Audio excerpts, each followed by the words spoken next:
Baik, Assalamualaikum warahmatullahi wabarakatuh. Selamat pagi rekan Ini Gresik. Bersama kami podcast Ini Gresik yang ke-9. Pada kesempatan yang berbahagia ini kami menghadirkan sosok muda kan ya. Sosok muda dan bertalenta kan ya.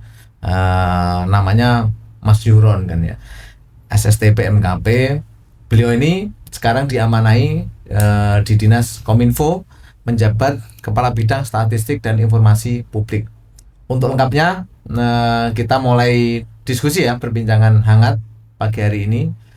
Oke Mas Yuron, gimana kabarnya pagi ini? Alhamdulillah baik Ya, Pak Trias. ya, sehat ya? Alhamdulillah Ya, sehat. Mas Yuron dari kantor tadi ke sini? Dari kantor. Ya, baik. Baik, sahabat Ini Gresik, kita bincang-bincang mengenai komunikasi di Kominfo atau umumnya di pemerintahan Kabupaten Gresik ya, seperti apa dan seperti apa nanti kiprah beliaunya dan apa yang harus disampaikan kepada warganet Ini Gresik kan ya. Oke, yang pertama Mas Yuron, sudah sarapan Mas Yuron?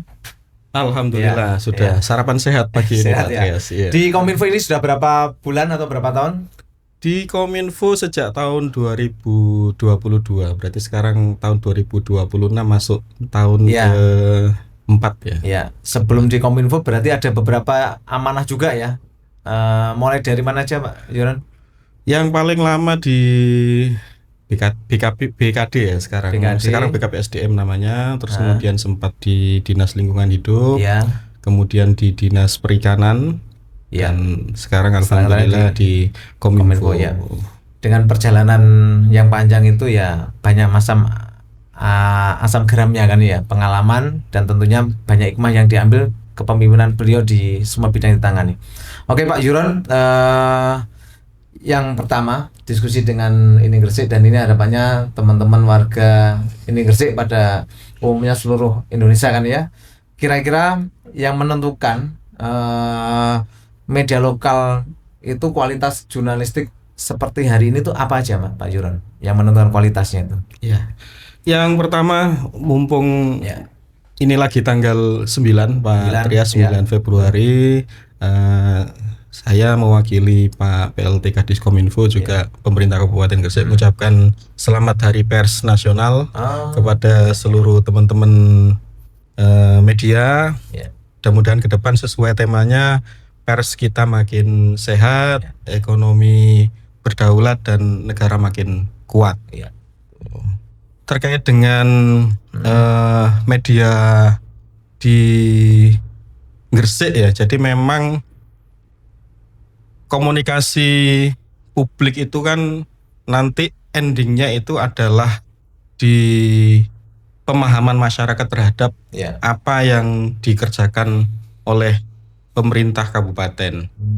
Kami terus terang dari pemerintah Kabupaten Gresik terima kasih selama ini sudah dibantu oleh teman-teman media baik lokal, regional maupun nasional di dalam mendiseminasi informasi kepada masyarakat. Kami di pemerintah kabupaten punya media-media komunikasi publik ya, ada website, ada medsos, ada radio juga. Tetapi memang tidak bisa kita hanya mengandalkan media komunikasi yang kita kelola. Tetap butuh bantuan dari teman-teman media, terutama teman-teman media lokal untuk menyampaikan informasi kepada masyarakat sampai di level yang terbawah, sehingga apa yang dikerjakan oleh Pak Bupati dan segenap jajaran di OPD itu bisa terinformasikan kepada warga masyarakat di Kabupaten Gresik khususnya. Oke, menarik Pak Yuron ya. Akhir-akhir ini kan kita juga sulit membedakan ini mana produk jurnalistik asli atau yang pakai mesin kan ya, atau artificial intelligence AI kan ya. Nah, gimana nanti Kominfo bisa memfilter itu Pak Yuron, membedakan biar nanti masyarakat itu menerima ini memang betul-betul real atau ini betul-betul olahan mesin kan. Karena selama ini kan kita di media itu kan susah membedakan kejadian itu betul-betul real orangnya atau ini olahan mesin. Nah, ini gimana strategi dari Kominfo spesialnya Pak Yuron sendiri kan?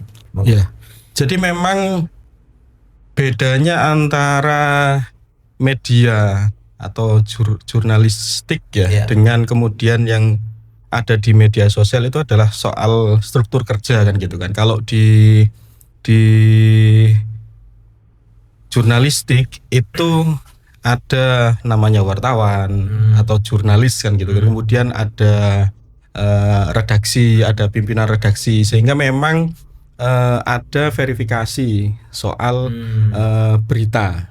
Sehingga memang harapannya apa yang dinaikkan oleh teman-teman media itu beritanya benar-benar akurat kan gitu kan. Beda dengan yang ada di media sosial.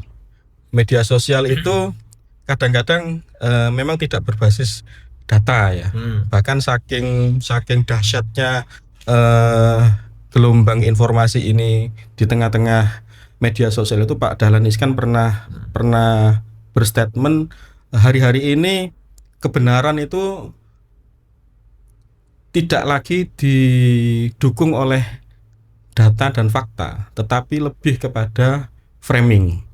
Nah, ini yang kemudian menjadi PR bersama antara kami di pemerintah kabupaten, utamanya di Diskominfo, dengan teman-teman di media ya terutama. Karena kalau kita merujuk ke Undang-Undang Pers, di Undang-Undang tahun 99 itu, fungsi pers itu kan ada setidaknya yang pertama media informasi, kemudian yang kedua media hiburan, yang ketiga itu sebagai edukasi, dan yang keempat jembatan komunikasi antara masyarakat dan pemerintah kan gitu.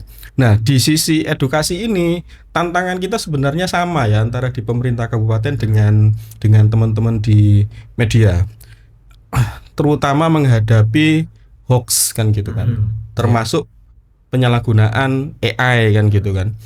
Ini yang harus terus-menerus dilakukan oleh kami di Kominfo, juga dibantu oleh teman-teman media, sehingga bisa membedakan mana yang hoax, mana yang produk jurnalistik, mana yang itu hanya sekedar opini kan gitu kan dari netizen kan gitu.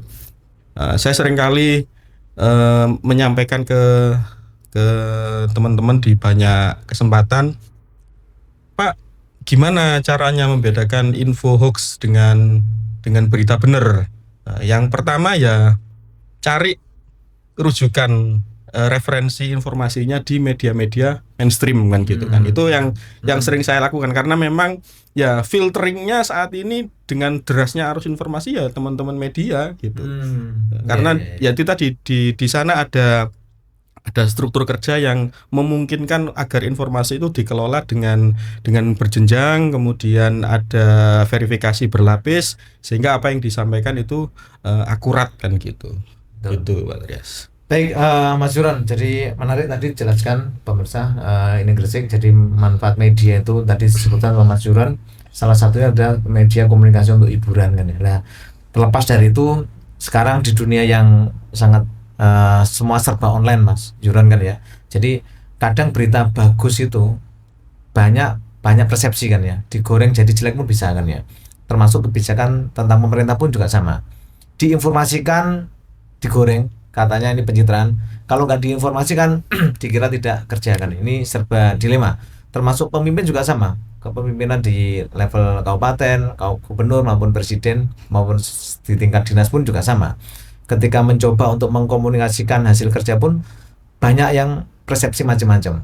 Ada yang positif, ada yang negatif. Kalau nggak diinformasikan malah dicap ini nggak kerja lah.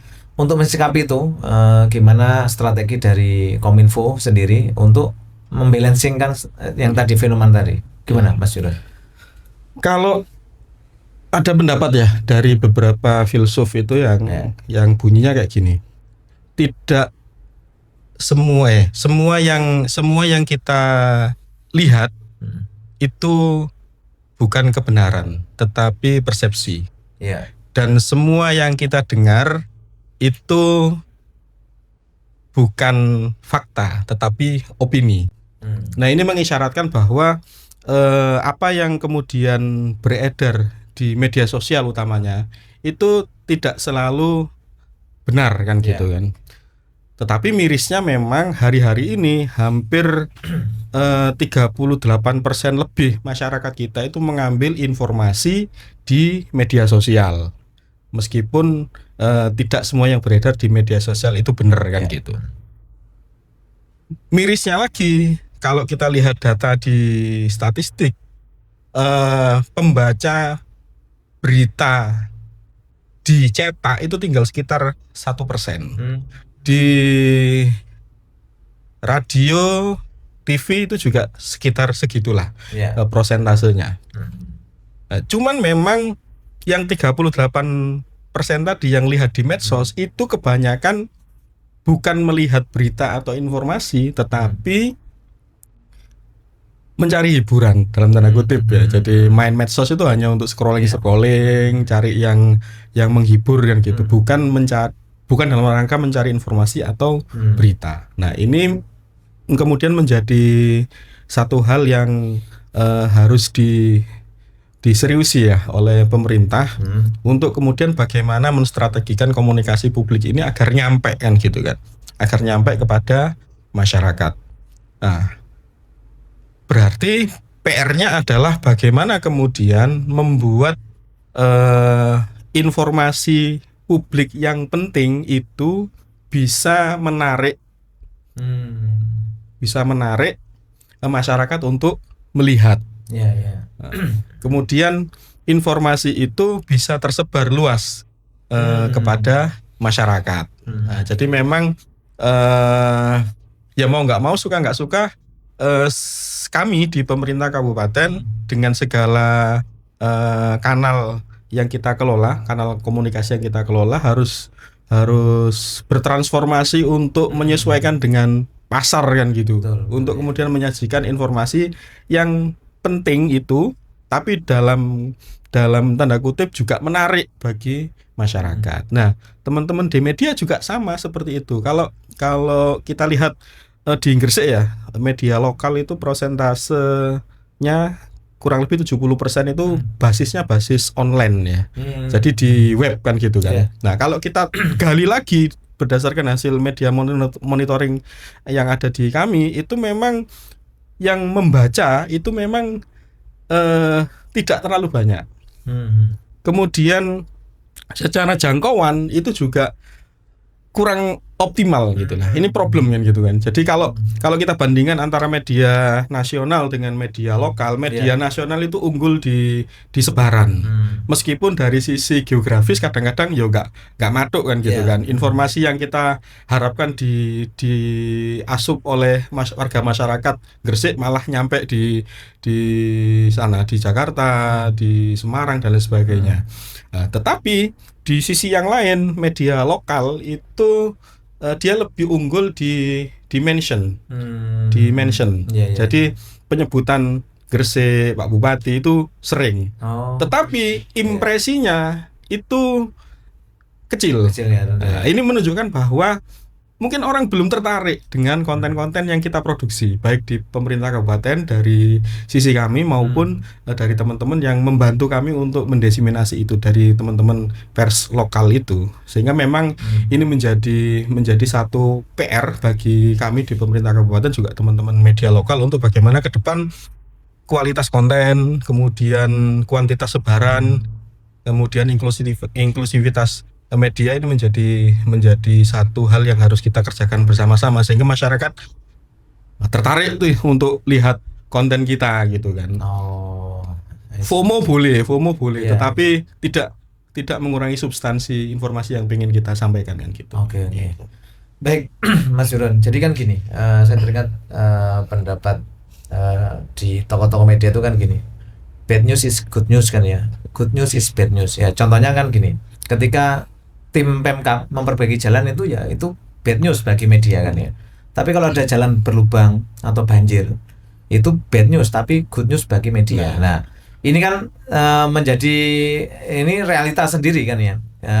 Tadi Pak Joran nyampaikan ketika program-program positif sampaikan kepala kabupaten, Pak Bupati ya, maupun di turunan jajarannya yang itu harusnya positif, justru menurut kami ya mendapat pandangan yang komentar yang minim kan ya. Sementara yang yang kurang bagus dalam tanda kutip, misalkan kebijakan yang itu ditembak kanan kiri itu menjadi rame. Lah untuk mensiasati seperti itu gimana Mas Juron? Iya. Jadi itu ya yang seringkali kita di internal Pemkab itu juga sering berdiskusi ya bagaimana menyikapi hal tersebut kan.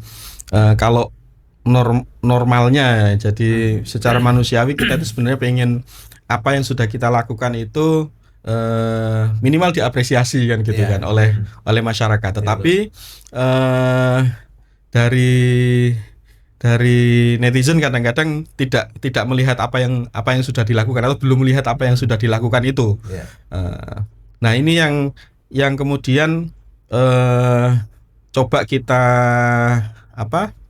kita lakukan perbaikan bagaimana cara kita menyampaikan informasi tersebut kan gitu, termasuk dibantu oleh teman-teman media lokal dan juga simpul-simpul komunitas kan gitu kan. Nah hari-hari ini kan kadang-kadang orang lebih percaya info yang beredar di misalnya grup WA gitu kan. Nah itu yang coba nanti kita gabungkan antara pendekatan yang bersifat organik ini dengan keterlibatan simpul-simpul ya di masyarakat melalui informasi yang kita sampaikan di grup-grup WhatsApp itu. Gitu. Oke, menarik ini. Gini, teman-teman sahabat ini Gresik ya. Jadi kalau kita petakan sekarang, petanya kan ada media lokal, ada media online kan ya. Media online itu kan macam-macam kan ya. Ada dari WA, dari IG, dari Twitter, dari Facebook. Dan channel-channel ini mempunyai beberapa value masing-masing kan ya. Kalau Twitter kan orang yang generasi X lah kan ya. Ini politik, geopolitik nasional, lokal campur di sini. Dan banyak tokoh-tokoh politik cukuliti di sini kan ya. Kalau TikTok ini campur semuanya ini. Hiburan, berita yang dibumbui dengan kritikan-kritikan tapi dengan bumbu-bumbu yang hiburan itu ya. Contohnya misalkan kayak anak saya yang SMA itu tahu kan ya ketika PDAM kemarin ya dalam tanda kutip ada terjadi gangguan itu munculnya di TikTok kan itu ya. Dan itu ya banyak yang mengkritisi padahal itu kan kesalahan di unit usaha. Cuma kan berdampak pada pemerintahan. Nah, untuk mencegah seperti itu Mas Juron kan. Kan ini banyak yang muncul kan. Kayak misalkan atlet berprestasi ya cuma 1-2 jam aja viralnya. Cuma kalau gangguan ini sampai lama kan ya. Ya, itu gimana mensiasati seperti itu Mas? Ya. Jadi kami di pemerintah kabupaten ya itu tetap berupaya untuk memaksimalkan semua kanal yang ada ya untuk kemudian memproduksi konten yang diperlukan kan gitu. Termasuk kemudian mendorong teman-teman di OPD untuk juga sama memproduksi konten setiap kali ada kegiatan yang positif kepada masyarakat. Nah, cuman memang problemnya adalah di masing-masing OPD ini memang yang mempunyai kemampuan untuk membuat konten itu kan juga terbatas. Nah, kami di Kominfo juga secara kapasitas SDM juga terbatas. Nah ini yang beberapa bulan terakhir kemarin kita coba untuk kolaborasikan dengan beberapa kawan-kawan di media sosial ya, influencer yang ada di Gresik untuk membantu menginformasikan. Kemudian kayak di PDAM itu juga humasnya tetap kita dorong untuk proaktif ketika memang ada gangguan ya kita sampaikan. Mohon maaf masih ada perbaikan. Kemudian butuh waktu berapa lama untuk memperbaiki, termasuk update atau progres ketika perbaikan itu butuh perpanjangan waktu atau sudah selesai. Ini yang harus disampaikan. Jadi memang problem tahunannya Gresik itu kan tidak jauh-jauh dari itu ya. Saya beberapa kali ke teman-teman media itu juga sempat di BCI soal layanannya soal air dan lain sebagainya. Cuman memang kadang-kadang gini juga, mungkin teman-teman di Gresik yang tahu baru sedikit ya. Jadi Pak Bupati soal PDAM itu benar-benar concern ya. Terbukti di beberapa tempat yang dulu itu tidak pernah ada sambungan PDAM, itu sekarang ada sambungan. Contoh di Kedanyang, kemudian di Nduduk dan lain sebagainya. Kemudian bagaimana beliau mengupayakan pembangunan reservoir di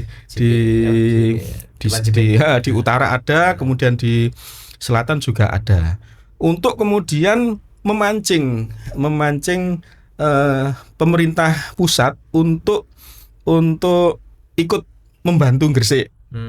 Misalnya ketika di Nduduk itu reservoirnya dari APBD, sambungan ke rumahnya itu dibantu sama kementerian gitu. Jadi apa yang dilakukan Pak Bupati bersama teman-teman di OPD ini kadang yang tidak terpotret karena tadi good news is bad news kan gitu kan. Jadi nggak menarik kan gitu kan. Tapi ketika PDAM jebol itu jadi viral kan gitu kan. Gitu. Jadi memang yang sudah dilakukan ini yang barangkali nanti memang perlu treatment lebih untuk kemudian disampaikan kepada masyarakat. Tentunya dengan dibantu sama teman-teman di media. Nggak mungkin kita bisa sendiri untuk ini loh Pak Bupati sudah mengerjakan kan gitu kan.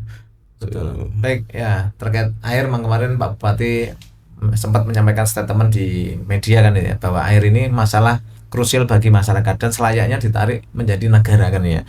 Seperti listrik kan ya. Air itu kan hampir sama. Cuma ironis aktualnya hampir semua daerah air itu dikelola di masing-masing di BUMD kan ya. Dan tidak banyak yang mengalami masalah, dan itu tiap tahun ya seperti itu aja. Kalau nggak keluar airnya jebol kan ya, guyonannya malah kalau yang selatan kebanyakan air, yang utara kekurangan air kan, itu guyonan di netizen. Cuma memang ini perlu perbaikan semuanya, baik teman-teman yang ada di pelaku di BUMD maupun di media, memang harus seobjektif mungkin dalam pelaporan.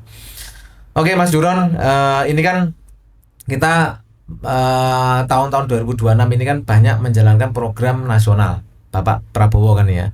Salah satu yang sudah berjalan MBG, yang kedua ada KDMP kan ya, terus ada perumahan rakyat, ada sekolah rakyat kan ya. Dari semua item ini semuanya banyak yang menyerang kan ya. Padahal ini pelakunya ada yang dari Pemkab juga, ada dari masyarakat setempat kan ya, juga melibatkan banyak orang di sini.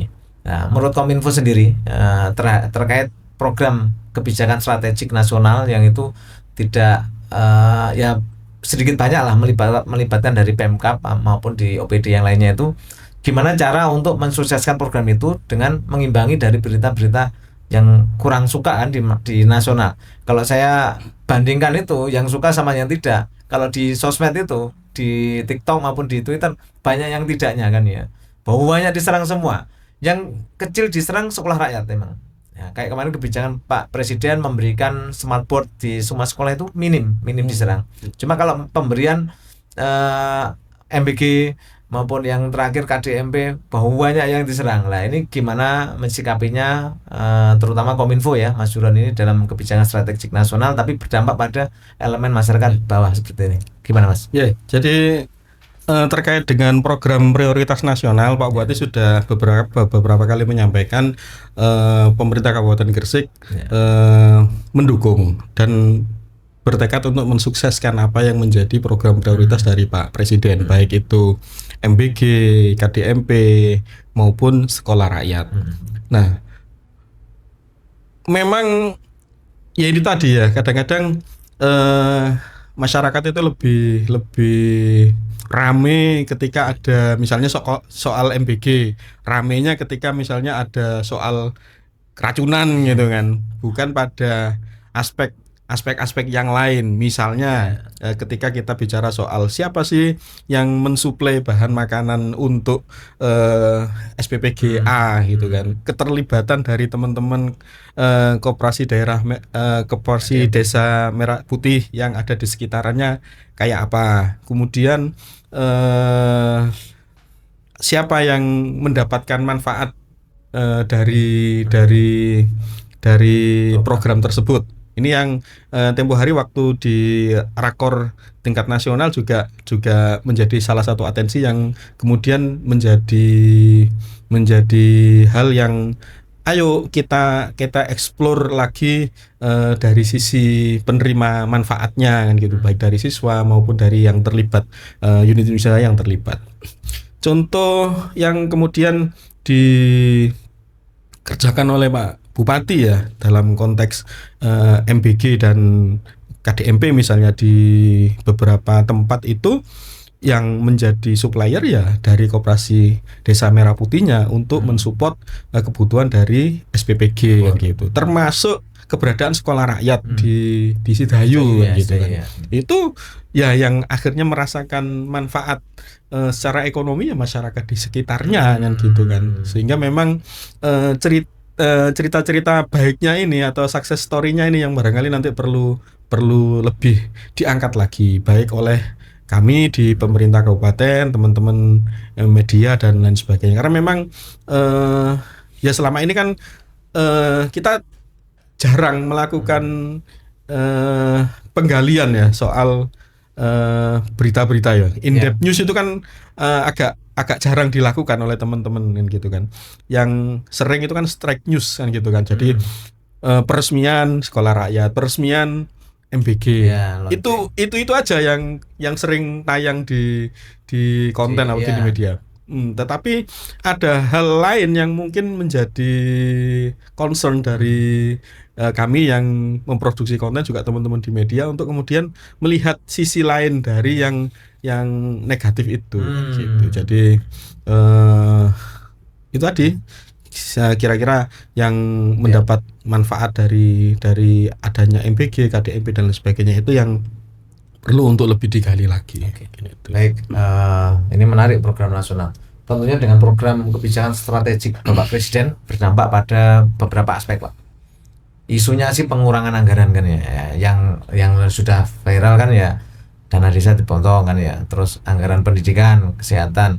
Saya juga belum tahu sejauh mana anggaran dari kabupaten ya dipotong. Terlepas dipotong atau tidaknya, ketika nanti ini berkurang anggaran, gimana solusi dari Kominfo tanpa mengurangi kinerja dengan anggaran yang terbatas? Barangkali saya belum tahu dipotong atau tidaknya kan. Nah ini kami di netizen ini butuh info ini.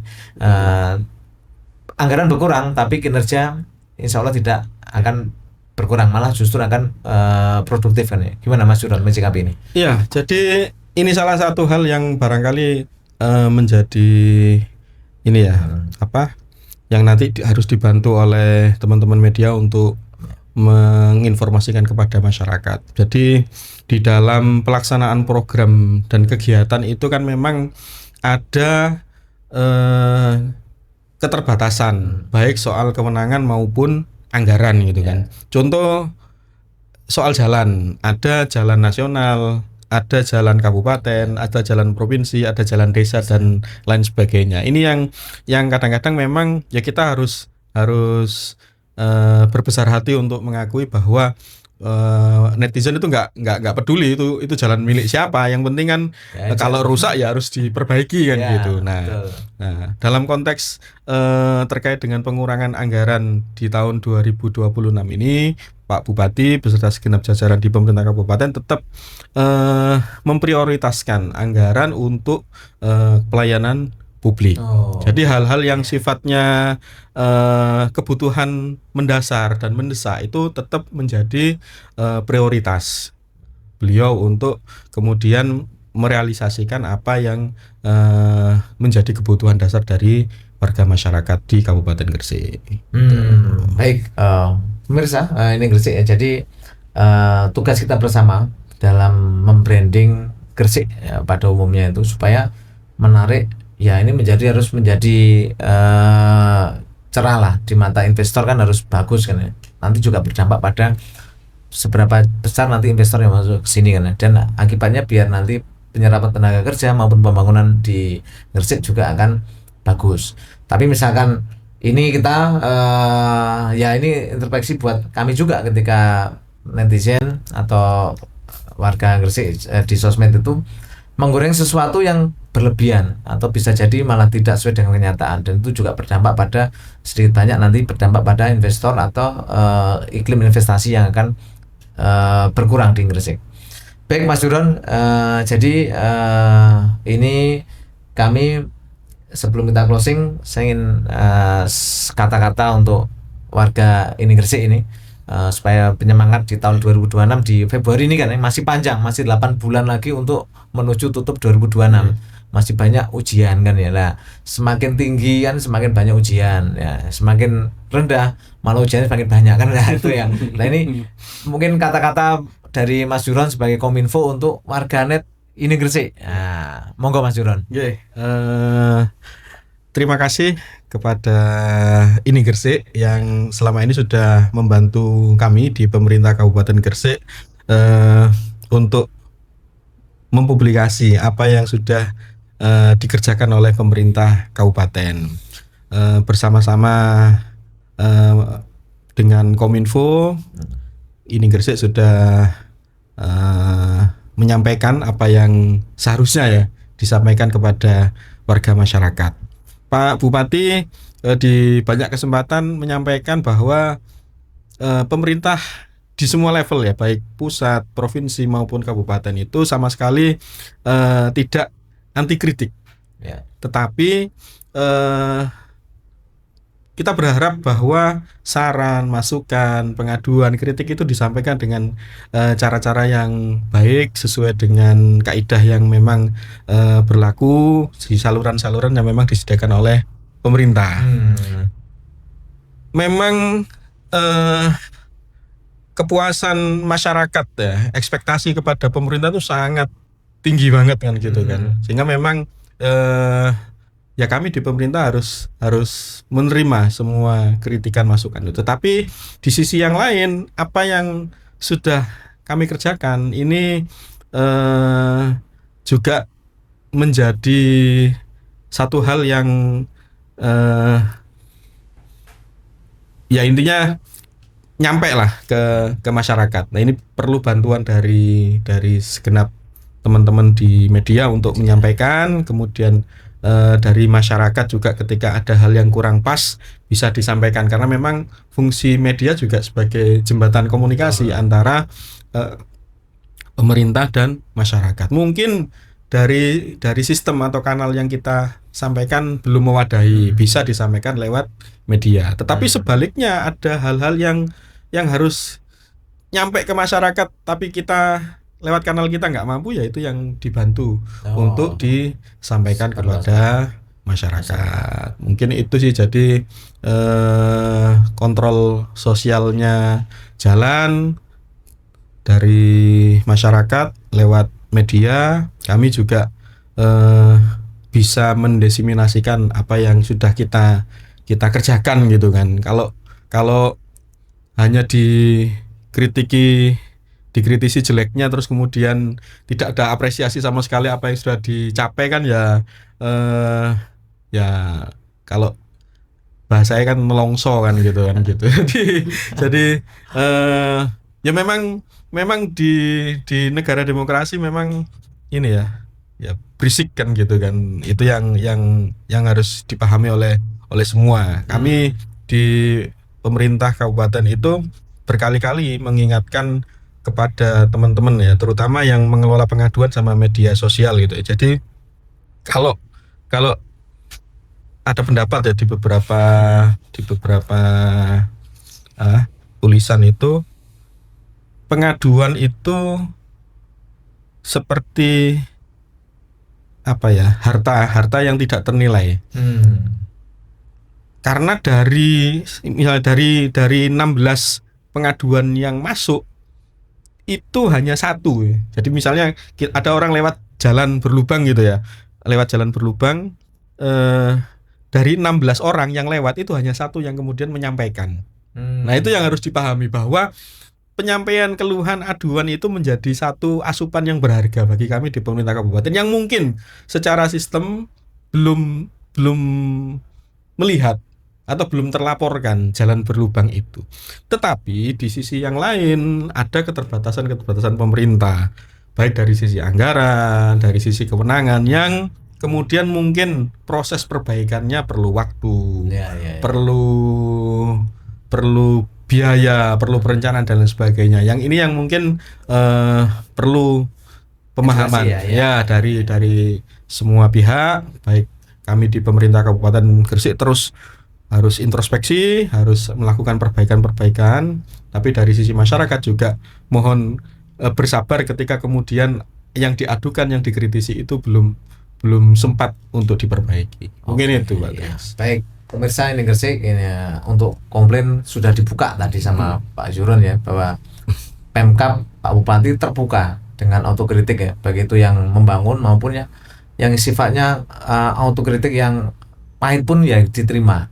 Dan ini sudah dilakukan sama teman-teman ini Gresik Pak Zuron. Jadi sudah banyak dimasuk di redaksi kami tentang informasi tentang jalan berlubang, ada kecelakaan, air mati, listrik mati, maupun sampai banyak lowongan pekerjaan. Dan ini sudah disampaikan dan jangan khawatir, insya Allah yang masuk di kami akan kami teruskan ke beberapa pihak yang berwenang kan ya. Misalkan tentang terkait ini ya kami akan kirimkan ke Kominfo, Pak Zuron dan tim kan ya. Harapnya biar ada nanti eksekusi dari pemerintahan kabupaten.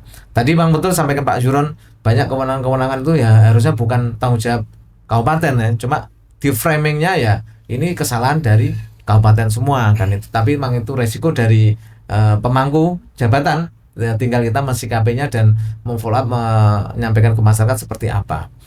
Baik Mas Zuron, mungkin pemirsa diskusi pagi hari ini dengan Mas Zuron, Kepala Bidang Statistik dan Informasi Publik ya, harapannya bisa menjadi bahan nilai atau informasi bagi masyarakat semuanya di podcast ke-9 ini Gresik.